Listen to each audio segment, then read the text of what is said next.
NCB ಟೈಮ್ಸ್ಗೆ ಸ್ವಾಗತ. ನಾನು ದರ್ಶನ್ ಹುಣಸೂರು. ರೇಣುಕಾಸ್ವಾಮಿಯ ಚಿತ್ರದುರ್ಗದ ಮನೆಗೆ ತೆರಳಿ ರಾಜ್ಯ ಬಿಜೆಪಿ ರಾಜ್ಯಾಧ್ಯಕ್ಷ BY ವಿಜಯೇಂದ್ರ ಅವರು ಸಾಂತ್ವನವನ್ನ ಹೇಳಿದ್ದಾರೆ. ನಂತರ ಮಾಧ್ಯಮಗಳೊಂದಿಗೆ ಮಾತನಾಡಿದಂತಹ ಅವರು ರೇಣುಕಾಸ್ವಾಮಿಯ ಕೊಲೆಯ ವಿಚಾರ ರಾಜ್ಯದಲ್ಲಿ ಮಾತ್ರ ಅಲ್ಲ, ಇಡೀ ದೇಶದಲ್ಲೇ ಚರ್ಚೆ ಆಗ್ತಾ ಇದೆ. ರೇಣುಕಾಸ್ವಾಮಿ ಪತ್ನಿಗೆ ಸರ್ಕಾರದಿಂದ ಉದ್ಯೋಗ ಮತ್ತು ಪರಿಹಾರವನ್ನ ಕೊಡಬೇಕು ಅಂತ ಹೇಳಿ ಬಿಜೆಪಿ ರಾಜ್ಯಾಧ್ಯಕ್ಷ BY ವಿಜಯೇಂದ್ರ ಅವರು ಆಗ್ರಹ ಮಾಡಿದ್ದಾರೆ. ಇನ್ನು ಹತ್ಯೆಯ ತನಿಖೆ ಸರಿಯಾದ ರೀತಿಯಲ್ಲಿ ನಡೆಯಬೇಕು, ಯಾವುದೇ ಒತ್ತಡಕ್ಕೆ ಮಣಿಬಾರದು, ಕೊಲೆಗಡಕರಿಗೆ ಶಿಕ್ಷೆ ಆಗುವಂತೆ ತನಿಖೆ ಸರಿಯಾದ ದಿಕ್ಕಿನಲ್ಲಿ ನಡೆಯಬೇಕು ಅಂತ ಹೇಳಿ ಆಗ್ರಹಿಸಿದ್ದಾರೆ. ರೇಣುಕಾಸ್ವಾಮಿ ಅವರ ಹತ್ಯೆ ಒಂದು ಅಮಾನವೀಯ ಕೃತ್ಯ ನಡೆದಿದೆ. ನಾಗರಿಕ ಸಮಾಜದ ಯಾರೇ ಒಬ್ರು ಕೂಡ ಇದನ್ನು ಬೆಂಬಲಿಸಕ್ಕೆ ಸಾಧ್ಯ ಇಲ್ಲ. ಪ್ರತಿಯೊಬ್ಬರು ಕೂಡ ಈ ಘಟನೆಯನ್ನ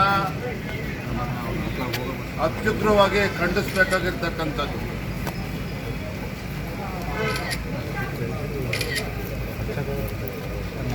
ಇಷ್ಟೊಂದು ಸುಲಭವಾಗಿ ಈ ರೀತಿ ಬರ್ಬರ ಹತ್ಯೆ ಮಾಡಿರ್ತಕ್ಕಂಥದ್ದು ರಾಜ್ಯದಲ್ಲಿ ಅಷ್ಟೇ ಅಲ್ಲ, ಇಡೀ ದೇಶದಲ್ಲಿ ಚರ್ಚೆ ಆಗ್ತಾ ಇದೆ. ಪಾಪ ಅವ್ರ ತಂದೆ ತಾಯಿ ಅವರ ಧರ್ಮಪತ್ನಿಯನ್ನು ನೋಡೋದು ನಿಜವಾಗ್ಲೂ ಕೂಡ ದುಃಖ ಆಗ್ತದೆ.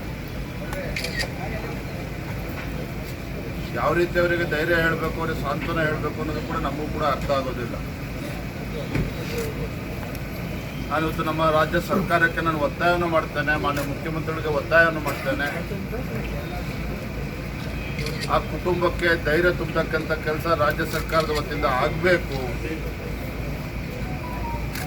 ರೇಣುಕಾಸ್ವಾಮಿ ಅವರ ಧರ್ಮಪತ್ನಿ ಏನಿದ್ದಾರೆ, ಪಾಪ 4 ತಿಂಗಳು ಗರ್ಭಿಣಿ.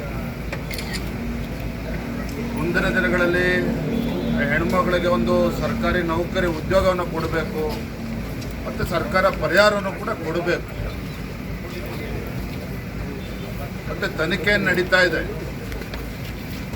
ಯಾರು ಎಷ್ಟೇ ದೊಡ್ಡ ವ್ಯಕ್ತಿಗಳು ಯಾರ್ಯಾರಿದ್ದಾರೆ ಅಂತೇಳಿ ಎಲ್ಲವೂ ಕೂಡ ಜಗಜ್ಜಾಹಿರ ಆಗಿದೆ. ಆದರೆ ತನಿಖೆ ಸರಿಯಾದ ರೀತಿಯಲ್ಲಿ ಆಗಬೇಕು. ಯಾವುದೇ ಒತ್ತಡಕ್ಕೆ ಮಣಿಯದೇ ತಪ್ಪಿತಸ್ಥರಿಗೆ, ಕೊಲೆಗಡಕರಿಗೆ ಸರಿಯಾದ ಶಿಕ್ಷೆ ಆಗೋ ರೀತಿಯಲ್ಲಿ ತನಿಖೆ ಎಲ್ಲೂ ಕೂಡ ಸಡಿಲ ಆಗದೇ ಸರಿಯಾದ ರೀತಿ ತನಿಖೆಯನ್ನು ಕೂಡ ನಡೆಸಬೇಕು ಮತ್ತು ತಪ್ಪಿತಸ್ಥರು, ಕೊಲೆಗಡಕರಿಗೆ ಸರಿಯಾದ ಶಿಕ್ಷೆಯನ್ನು ಕೂಡ ಆಗಬೇಕು. ಇದು ಈ ಹೊತ್ತಿನ ಪ್ರಮುಖ ಸುದ್ದಿ. ಮತ್ತಷ್ಟು ವಿಶೇಷ ಸುದ್ದಿಗಳಿಗಾಗಿ ನೋಡ್ತಾ ಇರಿ NCIB ಟೈಮ್ಸ್, ಅಪರಾಧ ಮುಕ್ತ ರಾಷ್ಟ್ರಕ್ಕಾಗಿ.